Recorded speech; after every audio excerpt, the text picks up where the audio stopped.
introduction, and yeah, for all of you guys spending your lunch hour here and not sort of lounging on the grass outside, which sounds really appealing. So this is my book, The Faraway Brothers, and it's a book about, some of us may remember, in the summer of 2014, there was a sort of media blitz, as these things go, as happens with in our sort of especially televised news cycle. And this media blitz was about unaccompanied minors, or what the government calls unaccompanied alien children, or what the Border Patrol likes to call juvies for shorthand. And these are young people, young men and women, 95% of whom come from Central America's Northern Triangle, which is Guatemala, Honduras, and El Salvador. And unaccompanied minors are young people who leave their countries and cross into the United States without papers and without parents. And they're apprehended at the border and are put into what the government calls a youth-friendly detention system.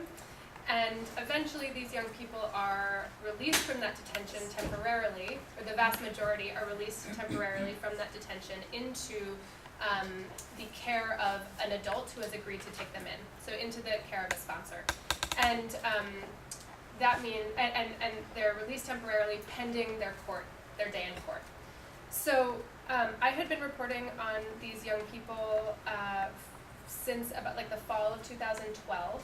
The number had been actually skyrocketing at that point, but there hadn't been too much media attention about the issue. And so I've been reporting, I wrote an article for a magazine called BQR, which is based out of the University of Virginia, that was called First Offense, Then the System, and it was about kind of the apparatus and structure for detaining, deporting, litigating the cases of, housing all of these young people. And that came out in the spring of 2013, at which point I was like, okay, I haven't answered enough of my own questions about this, like I want to write another piece. So I wrote another piece about unaccompanied minors working in the California agricultural system, mostly in and around the Fresno area. And that piece came out in the spring of 2014, right before this summer media blitz on unaccompanied minors. And right when that piece was coming out, so I was like, I still want to write some more about this issue. I still have more questions. Right about that time, a teacher from Oakland International High School, which is right down Telegraph, came into my office and said, hey, we really need to do something about all of these young people who have court dates. We have all these students who have court dates and they don't have any lawyers, and I gotta go teach math now, bye. And he sort of like flitted away, and I was sort of stunned, like, what? And so, and it's sort of, looking back, very obvious, right, that Oakland International is a delayed mirror of geopolitical events, but I had no idea while I was reporting on this around the country that this population of students had exploded at the school that I worked, 4 days a week. We did an internal audit. Out of 400 students, 60 of our students were unaccompanied minors. By the beginning of the next school year, 90 were unaccompanied minors, and now it's about 100. We have 400 students in our school, so it's about a quarter of our students. So this book is, then the media blitz hit. So I was working with these students both in a professional context, and I'd been in my role at the school, and I'd been writing about them. So that sort of redoubled my sense of like, I really want to write more about this and understand more about this. And then the media blitz hit, and it just felt like there was really fast, really sudden, cursory report, and a lot, like the high volume cursory reporting, and then the issue went dark, as if it was over. But the fact is, the number of unaccompanied minors has, since that time, continued to increase. Not necessarily every year; it's gone a little bit up and down for various reasons that we can talk about maybe in the discussion period. But the past fiscal years that ended, nearly 40,000 of these that just ended in September 30th. Nearly 40,000 of these young people crossed the border without papers or parents. The historical average was about 7,000 a year. So I'm going to read a short section from my book that talks a little bit about the kind of the bigger picture and the numbers. What else should I say? Yeah, I'll start here. It's January 2011, and Osmin, a teenager living in Santa Ana, El Salvador, walks with a limp. They shot him in the leg, his younger sister explains, they being shorthand for the gangs. Their mother sells tortillas in the market, where they are everywhere. Crowded markets are excellent for running goods back and forth, for collecting rent, for recruitment, for generally keeping an eye on things. Santa Ana's main market abuts the bus terminal, and Santa Ana itself, El Salvador's second largest city, is a key point on the way north to Guatemala, a strategic transit zone through which to run drugs and people. Osmin's leg has mostly healed, and his step will balance out. Whatever got him shot seems to be worked out for now. But he says he needs to get out of El Salvador.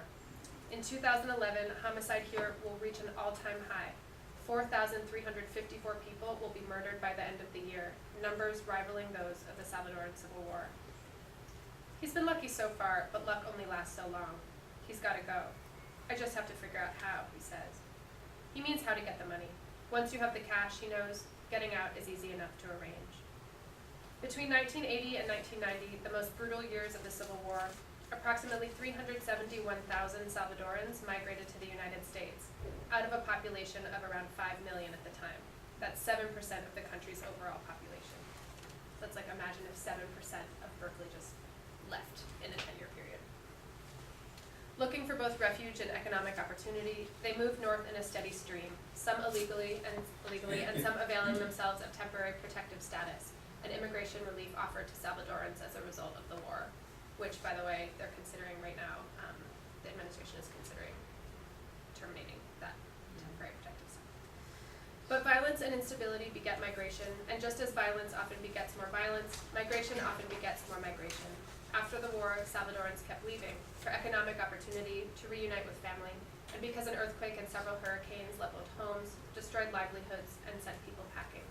By 2008, 1.1 million foreign-born Salvadorans lived in the United States, or 18% of El Salvador's entire population that year. In 2009, the year before Osmin was shot and began to think of leaving, several thousand miners like him struck out from El Salvador for the north. This, in itself, was not news. It was more or less the same number as previous years. But in the fall of 2011, the number of kids leaving El Salvador for the United States skyrocketed. Osmin has friends, neighbors, family members who are going or who have gone, and the same is true all over the so-called Northern Triangle.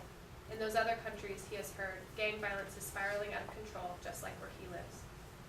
Meanwhile, the number of illegal immigrant adults is going down in almost inverse proportion to the rise in unaccompanied alien children, from 1.1 million adult apprehensions in 2005 to 326,000 in 2012. So from 2005 to I know I'm really visual, so it's hard for me to hear numbers. So, 1.1 million. So there were 1.1 million apprehensions in 2005. In 2012, that number was cut in half. I'm sorry, in almost a third. With the tanking of the U.S. economy, why go north to beg for jobs that aren't there? There will be 13,600 something unaccompanied minors in 2012, and around 24,000 in 2013. The next year it will climb to 57,000. I just have to figure out how to go, Osmin repeats. It's the children now, and not so much the adults or the parents who are moving north. So this book, the way this book is structured, I had so many questions, and I also had so many frustrations, as did many of the students I was working with, about the way that this flood of young people was being portrayed in the media. And I was hearing from a lot of my students, like, they're saying we're criminals, or there was whatever the version of swine flu at the time was, it was like this scary disease. There was all these allegations that they were bringing in that disease, and that they're saying they're fleeing gang violence, but they're not really, and a lot of my students felt very aggrieved by that we're being misportrayed. And I also just had a lot of questions, like, anytime there's a massive change in some geopolitical dynamic, that we're seeing the result of, right? Like, we're seeing the end. Migration is actually the end result of something that's happening. And so I, for my own curiosity, and I sort of felt a responsibility too to kind of figure out, let me trace that back and figure out why, right? Migration is a result, not, even though on the United States side we tend to look at it as like, that's the thing we talk about is the immigration or the migration, but it's like something is causing that. There's some root cause. And what advocates and based on interviews with thousands and thousands of young people and my own interviews with hundreds of young people who've made this journey and become unaccompanied minors is that there are several factors that cause people to leave. And one is the age-old one, and the one we like to think of as the reason people come to the United States, which is for opportunity. people come here because they want jobs or because they can't make a living in their home country. That's what we think of as a pull factor. It's pulling them to the United States. Then I talked about those numbers of people who, like how many in El Salvador in particular, but all throughout Central America and Mexico, and really all over the world. There are many, many Salvadorans living in the United States. Almost everyone everyone in El Salvador has someone, some loved one or person in their life who has moved to the United States, or some aunt they've never met but who lives here, right? So that's another pull factor, family reunification. And then the final reason that people talk about, and increasingly over the years, they're talking about this issue more and more, is gang violence. This horrifying violence that's taking over the lives of many and communities of many people and in many parts of the Northern Triangle. And that's something different. That's not a pull factor. That's not a reason to come to the United States. That's a reason to leave El Salvador. So that's like what we think of as a push factor. And sorry, for many of you who are scholars of this book, this might be like really 101. So you can apologies. But I actually think most people in the United States aren't thinking of it that way. I think a lot of us have this idea that the United States is this amazing place, and of course people want to come here because we have democracy and we have money, and that's why they're coming. And the fact is that's why many adults come for that reason and have come for that reason and continue to come for that reason. But if you're coming for economic reasons, you're not sending a 16-year-old, right? It would be a breadwinner who would come to the United States, generally speaking. That's not always true, but generally speaking. So, and also, an increasing number of adults are naming this push factor out of El Salvador as a reason for coming. So the way this book is written, it's actually, I haven't read a part of this part yet, but it's actually about two young men, two identical twin brothers from El Salvador, and it's the story of their life growing up in El Salvador, being born in the wake of the Civil War, and growing up and being raised in tandem with their kind of life story, and their growing up into adolescence tracks with the rise of the gangs in El Salvador. One of them, they're identical twins, they look exactly the same. There are lots of people in their lives who still can't tell them apart. I have spent so much time with them at this point that I don't know if any of you have twins in your lives. Like, they look identical until you really know them, and then they look completely distinct to you, but many people can't tell them apart. And their mom told lots of funny stories of still like sometimes not being like mistaking one for the other. So they look identical. They're raised in the same place. They're inseparable. They're best friends. One of them gets on the wrong side of some not so good guys, or guys not some people you don't want to get on the wrong side of in their town. And one of they're separated, and one of them is sent packing to the United States. They realize really quickly that if I look the brother who stayed, if I look identical to my brother who they want to kill, I am also in danger, so he also goes north.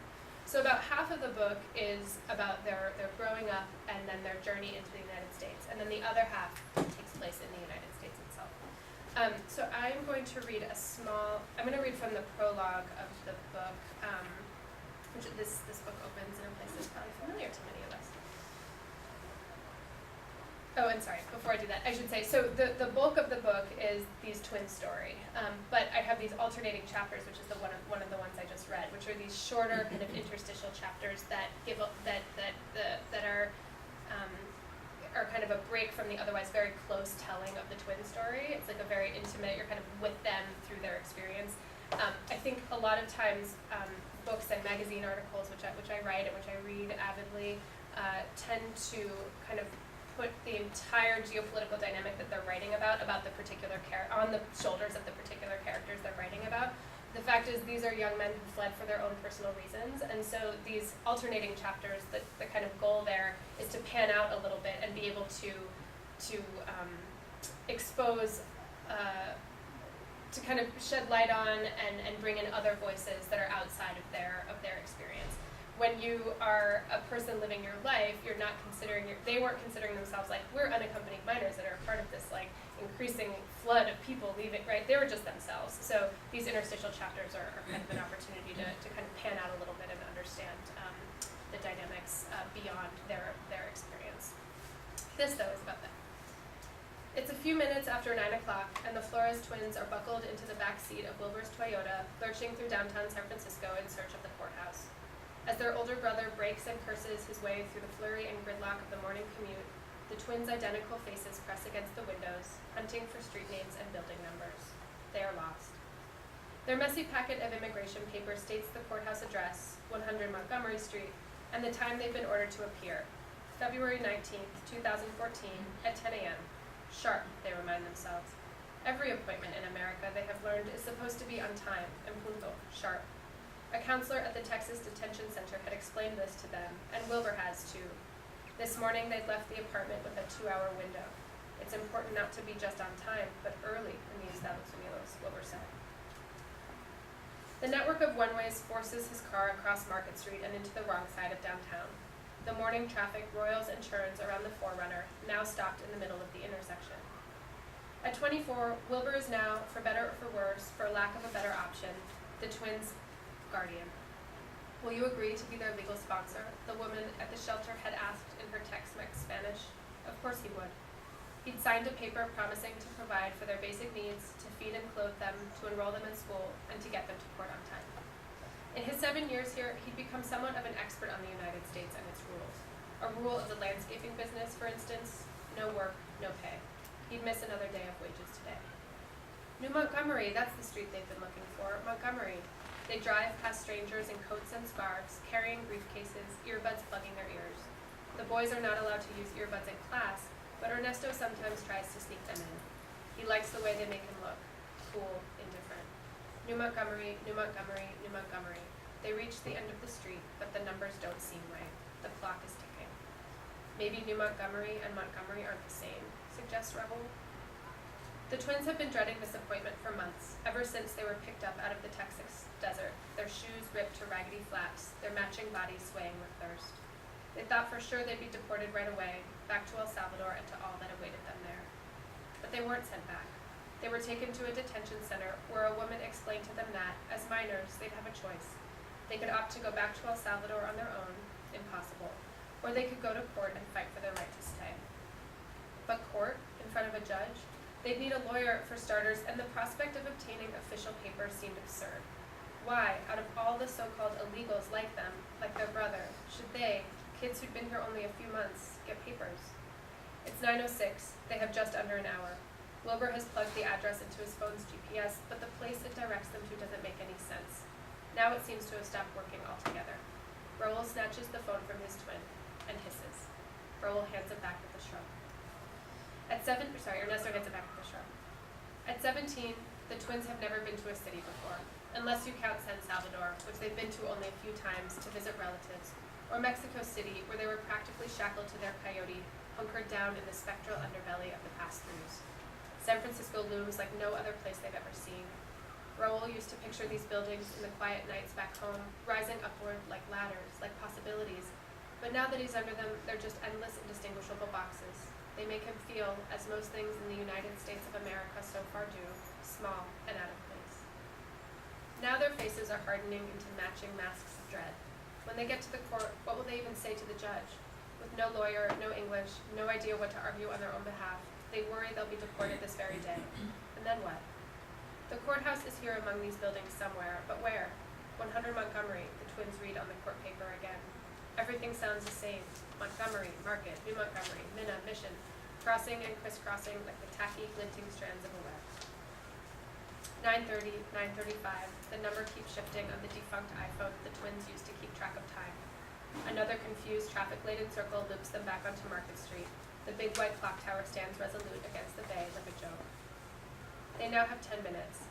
They turn onto Mission and loop back toward Market Street. We've been here before. No, we haven't. Yes, we have. Look, that flower man. We've seen him before. True. Silence. Should we ask somebody? Raul finally whispers. Ernesto shoots him a look. Who? Who would we possibly ask? The twins don't speak English, and though Wilbur can hold his own, how could he pull over a car in the middle of the downtown rush? He can't get another ticket. In spite of his 7 years here, he feels just as much as his brothers do that immigrant and illegal are painted onto him like a sticky second skin. At a certain point, you just give up. The boys know it at exactly the same moment, as with many things, but Wilbur feels it too. It's that time, the giving up time. An hour past their appointment. It's over. Okay, Wilbur says. The twins say nothing, just watch out the window as the throng of people drifts away and they ascend the on-ramp to the bridge. The highway drags them above the slate gray sea like a conveyor belt toward what is now, for now, home. They won't go to school today, probably not tomorrow. It would be too easy for immigration to find them. But La Migra has Wilbur's address too. They could go hide out somewhere, but Wilbur is the only person here they really know. They've been hunted by gangs, by packs of wild coyotes in the desert, by bad spirits, by rumors, by debt, by the Migra, an easy 2-for-1 prey. They look up at the sky as they emerge from the Yerba Buena tunnel, which shoots them out and slings them back into Oakland. They've been chewed up and spit out all over this continent, and after this, just for missing an appointment, they're sure they'll be delivered back to El Salvador for good, but they can't go back. For too long, they've been dodging what now feels like the inevitable. In the jinxed maze of their lives, at the age of 17, they may have reached a dead end. So that's where the book starts, and then it kind of goes back in time and introduces their family members and the kind of story of how they ended up lost how they ended up with their brother, who had actually left 7 years before them for the North, how they'd ended up in Forerunner, lost in downtown San Francisco in this very high stakes moment.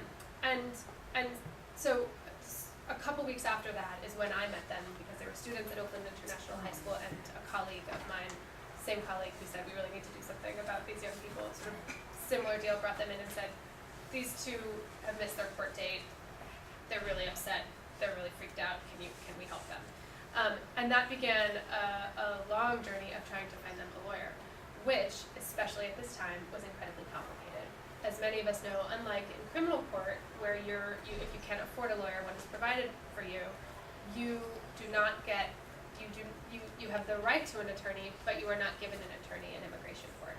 So I have been to court where literally, and I'm sure some of us in here have as well, where I've seen 5-year-olds going in front of a judge with no lawyer. I was in the San Francisco Immigration Court, it was about a year ago at this point, I was there for another reason, but there was a 5-year-old who was called up, and his name was called, and he walked up by himself up to the front, like through the little, what's that swimming door, whatever that swimming door is, and sits down in front of the judge, and the judge said, and he was there with his mom. Some unaccompanied minors actually already have their parents living here, so they're unaccompanied minors because they crossed unaccompanied, but they actually might have a parent living here who in some cases becomes their sponsor.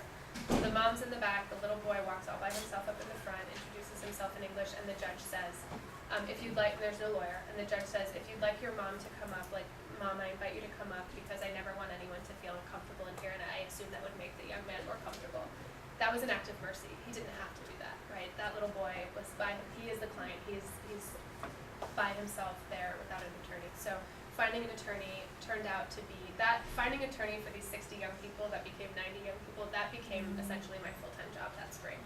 We're very lucky to live in the Bay Area, and actually that news blitz that summer really helped us because it helped mobilize a lot of local funders and cities and counties to leverage and direct funds to legal services. But as you can imagine, these young people, after missing their court date, not having a lawyer, thinking that they were going to be returned to El Salvador, where they thought that they really in their heart believed that they would be killed.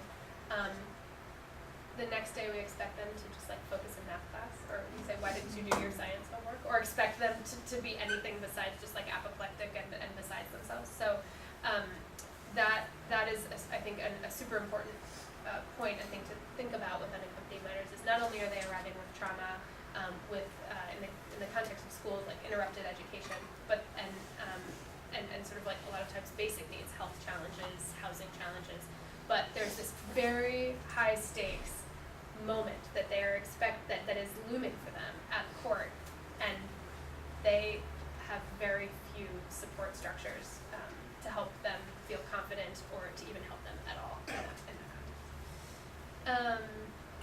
Let's see, I can read, let me think. I'm gonna read one more short section just to give a little bit. So, they're fleeing violence, and just ask what year was this that they had missed their court date? That was, it was, I think, February 2014, yeah.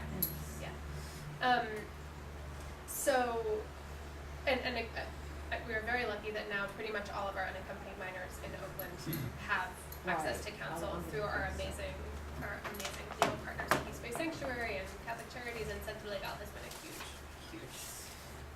huge force for good.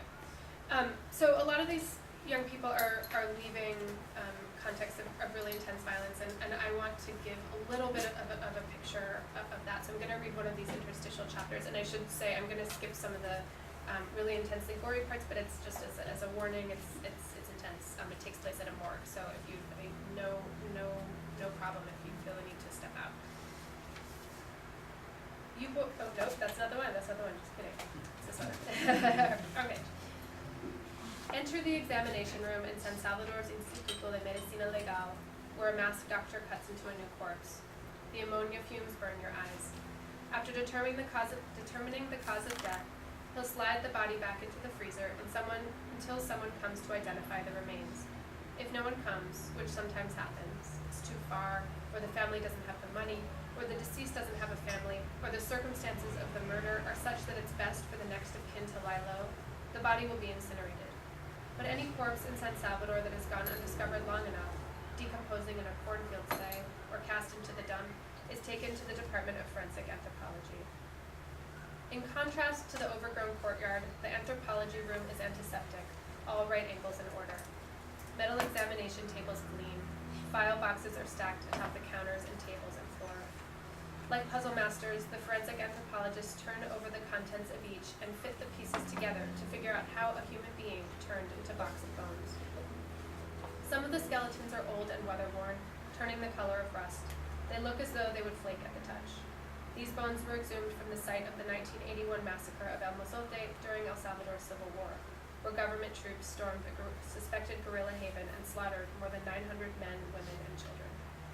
Some they killed with guns and machetes, others they corralled into the town church, then set it on fire. This skeleton here, laid out on the butcher paper, strewed with bits of the El Mozote soil and mixed with the dust of his own bones, was a man in his 30s, one anthropologist estimated, a farmer most likely. The bones on the neighboring table, sturdier and whiter and in far fewer pieces, are from a newer war, a war more elusive and harder to track, the gang war. This one here came from a clandestine grave in San Salvador, a pit behind a San Salvador slum. She'd been a young woman, they estimated about 17, killed within the last year. Based on markings inside her pelvis, she'd once given birth. In the front of her skull, just above where the girl might have tweezed her brows or dusted a shimmer of shadow, was a splintered hole. A heavy object, the anthropologist says, running the fingers along the breech. Last week, a man came in with 37 bullets, recalled a morgue administrator. 37, can you imagine? They cut a neat rectangle out of the young mother's femur for DNA. It's hard to know who the particular killers in this new war are. Most homicides, especially the mass graves, like the one from which the young mother was pulled, are known to be the work of the gangs. Yet around 95% of crimes in the Northern Triangle go uncharged. To report a mass grave or denounce a gang member for murder carries a near certain death sentence for the accuser and often for his or her family too. So people keep quiet, the bodies pile up.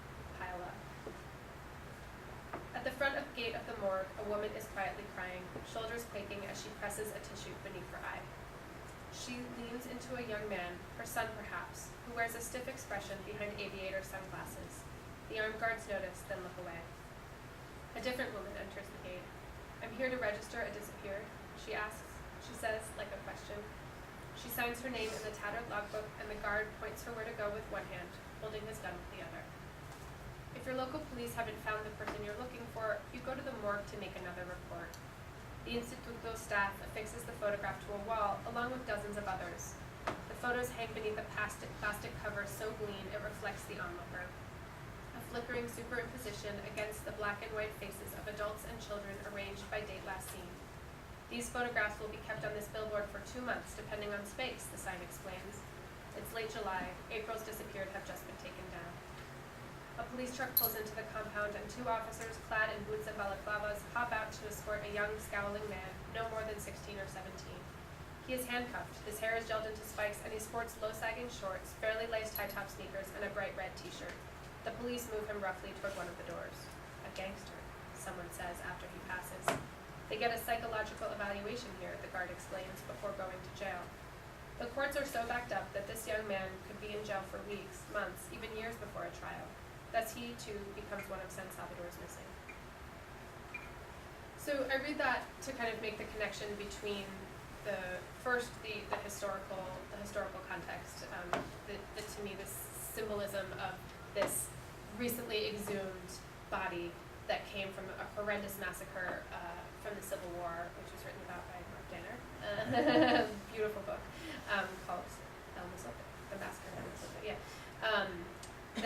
that this corpse is on a table right next to the corpse of a young person from this new war, and that to me was like this perfect symbolism of we cannot. There is no things do not happen right.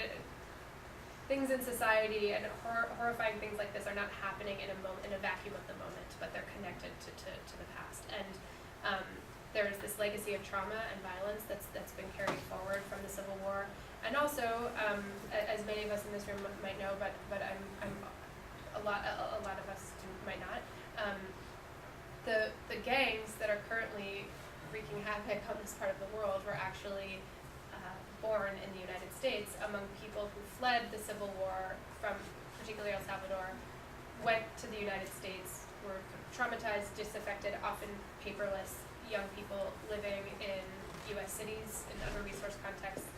And MS-13, this gang that is really strong in El Salvador and that Trump and Sessions are talking a lot about right now, was born in Los Angeles, and it was sort of born mimicking the gangs that pre-existed in LA, and then those young people were often in prison. Many of them were imprisoned and then deported back to El Salvador. So they essentially imported the gangs to El Salvador from the United States, and so it has this real.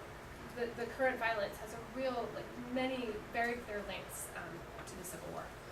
I also read this because I think it's important to note that young people, like this young man that's brought well both the young woman who was murdered, the young mother, and then the young man who's brought in, that it's young people who are the most frequent and the most, well, everyone's tragic, but there's this sort of tragic assault on young people in this part of the world, which is a good part of why so many are coming. That the gangs target young people to join them. They especially like to target leaders and or young people who have few other options. It resembles like the gang recruitment and the gang violence in El Salvador, and that's the context I know most about, but throughout the Northern Triangle, so deeply resembles like a child soldier situation, and it's interesting and sort of shocking to me that we're not talking about it more in those terms. Young people are recruited into gangs by force, as in, I will kill you, I will kill your mother, I will rape your sister if you don't join the gang, or by force of circumstances. You have no parent, you have no means to support yourself, or your parents are abusive, or your parents are in jail. Join our gangs so that you can literally feed yourself. So there's an assault on and so that means that the young people are recruited to join the gangs, and they're also at most risk of going to prison and of being killed in gang warfare. They're also, though, especially in El Salvador, being targeted by the police. There's a law that is just like, no matter how long I've known about it or how much I think about it, it's just like shocking to me. There's a law in El Salvador called agrupación ilícita, which means essentially illegal congregating. So groups of 2 or more young people in El Salvador can be arrested just for hanging out together. So there's this real sense, and many young people, many of my students or people I interviewed in the course of this book, reporting this book, have explained to me that they feel like they're targeted from the gangs, and they're targeted by the gangs, and they're also targeted by the police, that they're rounded up by the police unfairly. You can be arrested just for hanging out with your friends on the corner. So there's this assumption that young people are involved in the gangs, and then it is also true that many young people are involved in the gangs. So they're sort of feeling like attacked by all sides. It follows then that so many people would want to leave that context to save their lives. I'm going to stop there and open it up for questions and discussion. Yes? I just say, I guess because it's part of my background, I was just horrified to gather that Oakland High School does not have some sort of orientation or referral list or something like that to provide not just lawyers, but some kind of information that can, I hate to say this because it's an exaggeration, empower the students who are going like that for the immigration court. Is there something like that now? When you say Oakland High School, do you mean I Oakland mean High School or international Oakland high school, International? yeah. We actually do have an intake and always have had an intake system. That's how we It identify. didn't work for these guys. It worked for them, but there were no lawyers. So we could do the intake process, but you know, Central Valley was not on the list. they weren't taking the cases. They weren't able, they didn't have the capacity at the time to take the Okay. cases. So so at the schools, we've actually been really, and we've been able to identify needs. The question is, are there resources in the community Well, to meet the As needs? you and maybe a lot of other people know, there is more than $1 million that was generated from Oakland and the county In and the the fall San of Francisco 2014. Foundation, yeah. So that's Well, how no, we're able to do it now, now. Right. anyway. Right, that started in the fall of 2014. So since then, we're able There's to, a- there's an amazing referral mechanism. Okay. At the time, I was taking kids in groups of 6 and 7 on BART to San Francisco to sit in a hot Oh. waiting room Oh, to see if maybe someone would take their case. wow, Yeah. okay, fabulous. Yeah. Yeah, I just wondered, you know, in the Northern Triangle, you have so many kids leaving, which are the most economically active part of many populations. How do these economies function at this point, or is it all drugs, or, I mean, what's happened to the economies? Well, I can speak mostly to El Salvador, and that's a really important point that you're making. What I did this profile on the mayor of San Salvador, who just announced recently that he's running for president as an independent in this big upset and scandal. But he said, he put it really interestingly. He's like, El Salvador's biggest export is people, and he said, think about it. Who goes? Do the elderly and the meek go? No. Do the people who are sort of lazy and sit around, this is his words, not mine, and sit around and just sort of like wait for things to come to them? No, it's the people who are young, who are a workforce, and who will say, I believe that there is greatness and possibility in me, and I'm leaving, I'm out of here. So his sort of, and I said to him, it's funny, I said, does that make you sad? He said, no, it doesn't make me sad, it makes me angry, it makes me furious, right? Because his point is that absolutely the economy is suffering. At the same time, it's part of the reason that people are leaving is because there aren't a lot of opportunities for young people in the first place. So, how many, let's see, I think it's like 300,000 youth are currently out of school or without a job. So it's sort of like a cyclical problem, right? That they're losing a workforce, but they're also losing people who, part of this problem is there aren't places for young people to work or abilities for them to make even a basic. So, just to follow up on Yeah. that, so I imagine remittances are like. Oh, yes, yeah. thank you. Remittances are, and have been for a long time, a massive, I mean, that's really, it's like slightly lower than the overall GDP is the amount of remittances that they receive every year. Which makes sense, right, because they have so many Salvadorans over in the United States. Yes. Yes, I finished your book this morning, and I really liked it. And I wanted to ask you to say something about the role of the U.S. in creating this problem. Because I think immigrants are treated as if they're criminals, they're demonized, their humanity isn't allowed to really be expressed, which you do really well. And so I wanted you to speak to that. Yeah, I mean, certainly that's the gang piece that I mentioned, that deporting young people who have been gang involved, that created, essentially that's how MS-13 and the current gang problem was born. But a big thing that I think is important to highlight is just the role that the United States played during the Civil War in El Salvador and civil wars throughout Central America in the 80s and 90s-ish, which was, right, we were terrified of the proximal spread of communism that was coming close to our borders, and so we backed these totally horrifying regimes. The regime that perpetrated this massacre at El Mozote and many massacres like that was a government that the United States was funding, training, and we were providing arms. So a lot of the guns that are in El Salvador right now are guns that we gave to them. And so, yeah, we sort of have like historical amnesia. We often, I think that connection is not often made. I hear a lot like, well, isn't this just El Salvador's problem? And A, we helped create that problem, and B, well, it's not just El Salvador's problem, because it is our problem because people are coming here. Even if you take morality out of it, which I think is a huge piece, even just not just from a rational standpoint, yeah, the fact is that when people come across our border, that we're a transnational world. Yeah.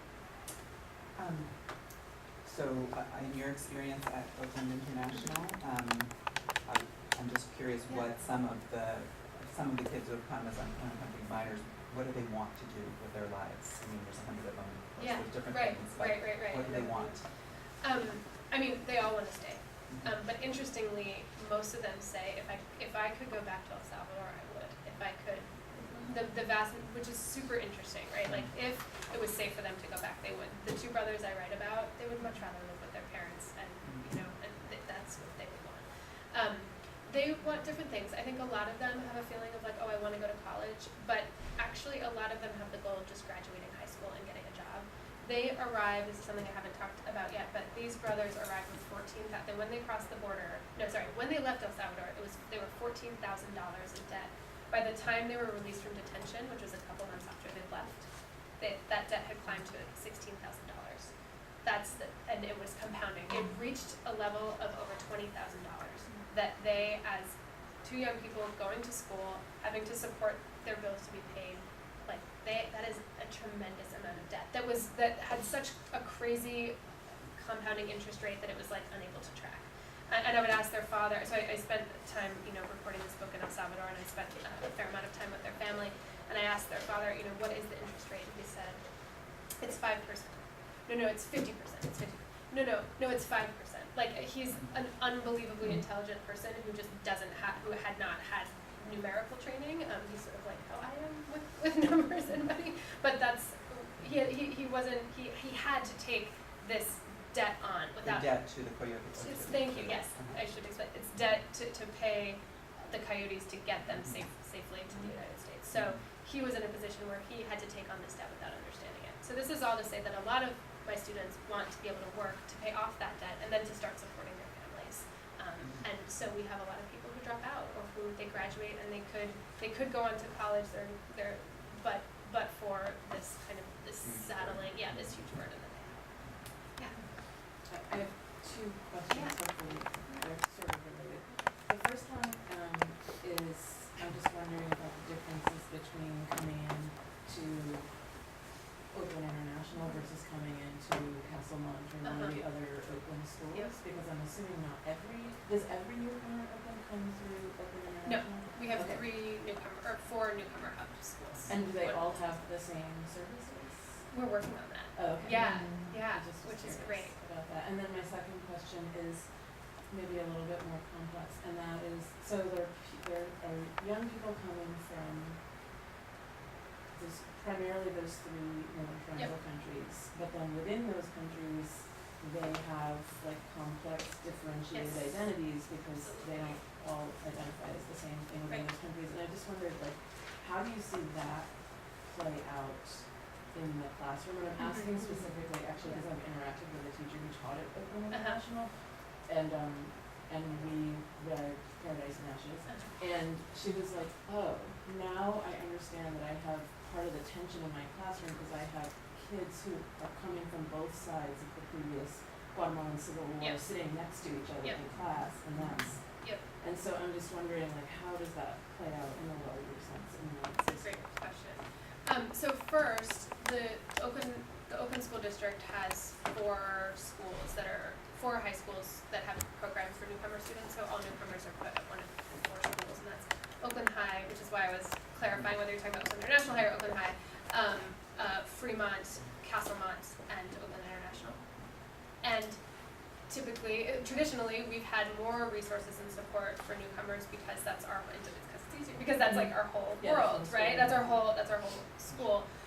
But in the past several years, at the same time, Fremont and Castlemont, which is a newer program, have had, and Oakland High as well, have amazing educators and an amazing will and grit and support that they're giving to young people as well.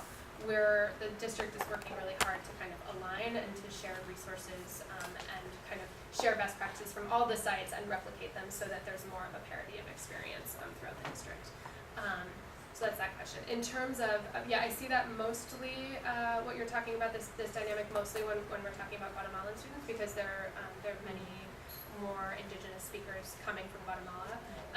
Also, Guatemala at Oakland International, we have 130 Guatemalan students out of 400, and most of them are either Spanish-speaking and don't identify within themselves or don't publicly identify as indigenous, or they're Hmong speakers.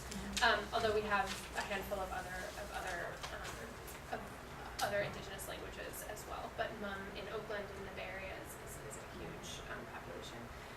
I would say that I see it less that those young people, like, most of our young people can't articulate exactly what the dynamics of the Civil War were in Guatemala. Like, they understand kind of generally. So I think it's less that they're playing out like tensions from the Civil War. Like, that's not how their experience of, consciously, yeah. not consciously. I think it's more like the endemic racism and yeah, just the almost more like the root causes of what caused the Civil War, just like this racism and yeah, just really like squashing indigenous rights and kind of volition and self and identity. So that can sometimes happen. I see a fair amount of bullying of indigenous people, which is super interesting because like there are more indigenous Guatemalans at our school than there are others, right? So it's actually not a numbers thing, it's like an internalized racism thing for everyone. So that's something we definitely have to work on. And we also have students from Sri Lanka, and we have students from other parts of the world where we have students who's the ethnic, or a Burman from Burma and a Karen refugee, where there's similar, right, like Yeah. similar historical dynamics. So it's not just unaccompanied minors or Guatemalans, but that's such a huge population. Yeah. I worked for many years in a high school. We never had enough resources for helping students to deal with trauma. Yeah. And I'm wondering, in your building, what do you guys do within the school for trauma support for students? It's a great question. No one ever has enough resources to deal with trauma, and I feel like there are, part of the problem is like a paradigm for dealing with trauma is really this like one-on-one support, which is not cost effective and not like scalable in the same way. But we put as many dollars and put a ton of as many dollars as we can into mental health resources, and we leverage all the partnerships that we can to get free mental health resources.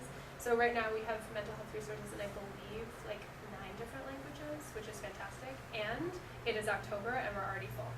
So we have like over 100 students who are in therapy and we're already full. So it's both like amazing and not enough. So I think what's really important from the school context is this individual therapy is super critical, and we want to be able to offer it however we can. We don't have it though in MUM. We have it in Spanish, but we don't have it in MUM. But we're so sad because we have 2 Arabic clinicians, right? We never had Arabic clinicians, but we don't have anyone who speaks MUM, or we don't have anyone who speaks Farsi. So we do have a Farsi speaker now. We don't have anyone who speaks Amharic. So kind of every victory we have on a language, there's still a gap, right? And then there's a numbers issue. So group therapy, I think, is really important. And then I think, and that's more of a scalable intervention.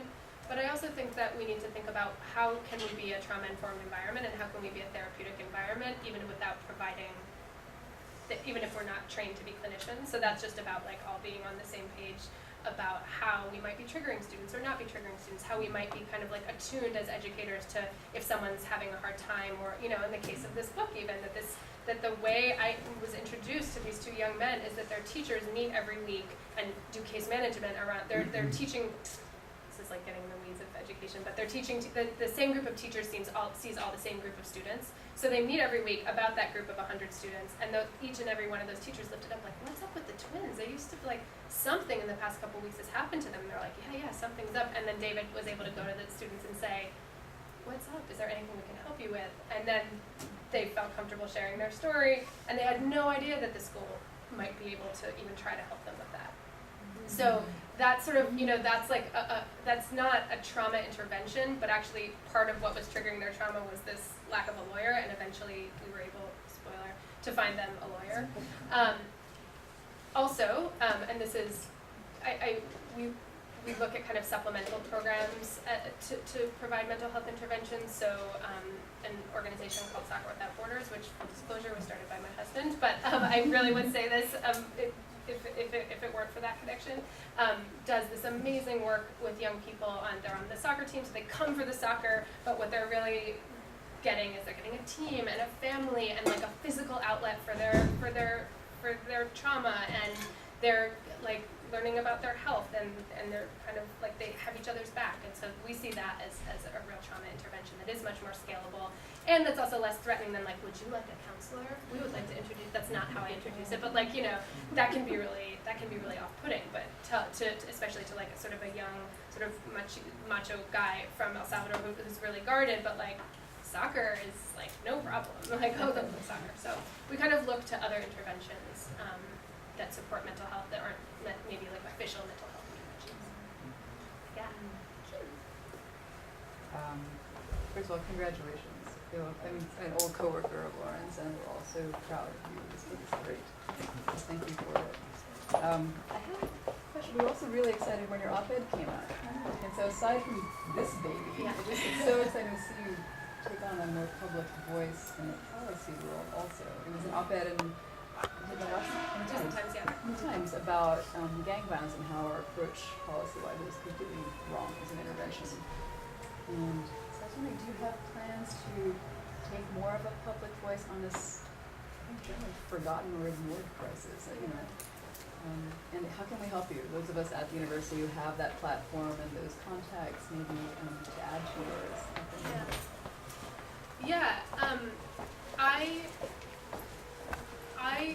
If I want to be a voice, if it's like if it's of service, right? And I think that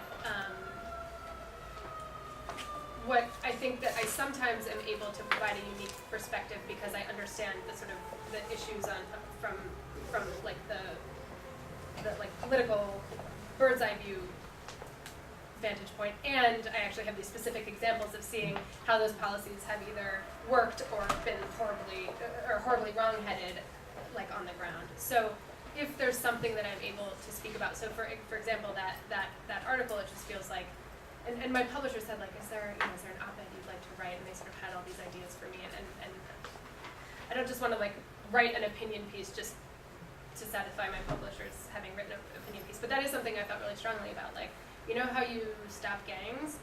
Not with police. That just is not, I know that to be true in my bones because I've seen it so many times with students. Like the way you keep students out of gangs is through these interventions we were just talking about, giving them an alternative to gangs, which is family and opportunity and belonging. So to answer your question, yes, I would like to be a more public voice on these issues if it's, in service of the issues and the young people that I'm working with and believe in.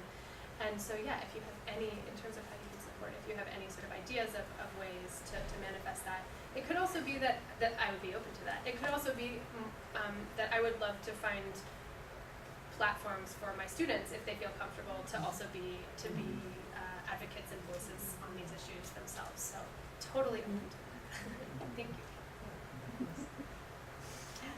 I was wondering what kind of support there is on the middle school level. Yeah, that's harder. Although they're working on that. The district has the office of English, ELMA office, English Language Multilingual Achievement Office, is really devoting a lot more support and focus on middle school students. The majority of unaccompanied minors are not middle schoolers, but there are actually a sizable number of middle schoolers who are unaccompanied minors. So it's a similar thing where I think right now it's more in the school to school, like this school has this school has that, and what they're trying to do again is create some more parity for newcomers who are English language learners and newcomers. What happens to unaccompanied minors who don't have a sponsor, they don't have family, so Yeah. what's the system for that? Unaccompanied minors who cannot find a sponsor, so it could be a family member, it could be an uncle, a cousin, brothers in this case. We've seen people go with family friends or kind of friends of friends. Those relationships tend to unravel pretty quickly. Part of my book is just even within the brothers, there's so much stress in that relationship. It's sort of a new relationship or a reborn relationship. But if they don't have anybody, so it doesn't just have to be a family member, but if they don't have anybody, it's I think about 10%, they stay in detention long term. And my understanding from an attorney who works at KIND, Kids in Need of Defense in San Francisco, is that is actually a group that the Trump administration is focusing on kind of expediting their cases because they have fewer people kind of paying attention and fewer, so expediting the people, essentially, right, you're expediting the deportation cases of the people who have the least amount of support in their lives and they're the most isolated and the most isolated from the public eye. I don't know if that's something you've heard or seen. Yeah. And it's the same, we saw similar patterns in the European migration Right. case a couple years ago. Right. Most vulnerable are the kids who had no one Had no one. sponsoring them, and the young men, the adolescent men who Yes. had no services, and no one was going to take their case because they looked like problems. Yeah, right, right, right. Yeah. Sort of, yeah, it's like the xenophobia of youth or something. Yeah. Yeah. Sadly, we have time for one more, Okay. so you just follow up. Okay, great. But just, do you know, do they get deported at a much higher rate? Is it? My understanding is yes, but to be honest, I don't, that's from this attorney who I trust deeply. But yeah, my understanding is yes, because they just don't have anyone support. I mean, if you have a lawyer, you are many more times likely of getting to stay, winning your case. So without an attorney, it's nearly impossible to win the chance to stay.